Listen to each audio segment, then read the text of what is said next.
اعوذ باللہ من الشیطان الرجیم،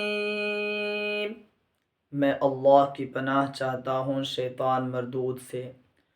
سورۃ البینۃ مدنیہ وہی 8 آیات، سورہ بینہ مدینہ میں نازل ہوئی اور اس کے اندر 8 آیتیں ہیں۔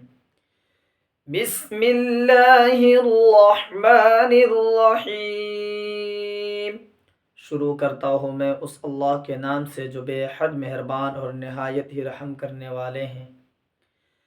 لم يكن الذين كفروا من أهل الكتاب والمشركين منفكين حتى تأتيهم البينة، اہل کتاب میں سے اور مشرکین میں سے وہ لوگ جنہوں نے انکار کیا وہ نہ تھے جدا ہونے والے یہاں تک کہ آ گئی ان کے پاس واضح دلائل۔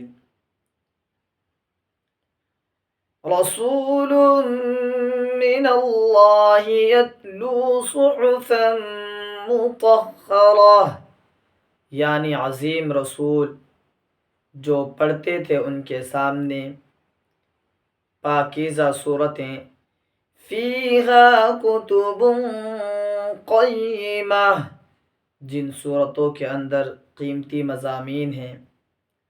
وما تفرق الذین اوتوا الکتاب الا من بعد ما جاءتهم البینہ، اور اہل کتاب جدا نہیں ہوئے مگر واضح دلیل کے ان کے پاس آ جانے کے بعد۔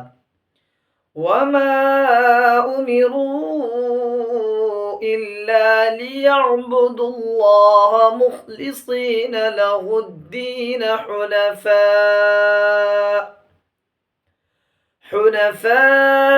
ويقيموا الصلاة ويؤتوا الزكاة وذلك دين القیمہ، اور انہیں حکم نہیں دیا گیا مگر اس بات کا کہ وہ اللہ کی عبادت کریں، خالص اسی کے لیے بندگی کو یکسو ہو کر، اور نماز ادا کریں اور زکوٰۃ ادا کریں، اور یہی قیمتی دین ہے۔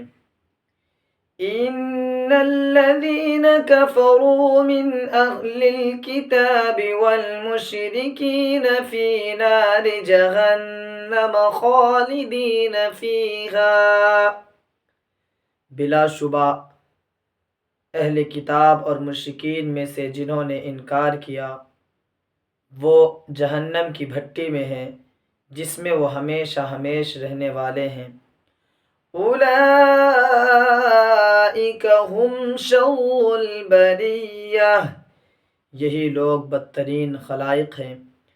ان الذین آمنوا وعملوا الصالحات اولئک هم خیر البریہ، یقیناً وہ لوگ جو ایمان لائے اور نیک عمل کیے تو یہی لوگ بہترین خلائق ہیں۔ جزاؤہم عند ربہم جنات عدن تجری من تحتها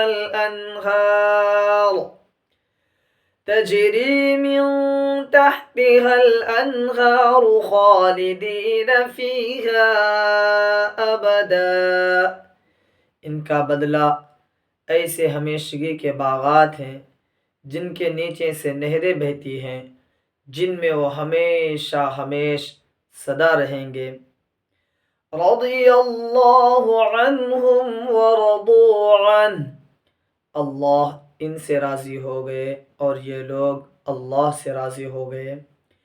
ذالک لمن خشی ربہ، یہ اس شخص کے لیے ہے جو اپنے پروردگار سے ڈرے۔ صدق اللہ العظیم، عظمت والے اللہ نے سچ ہی بیان فرمایا ہے۔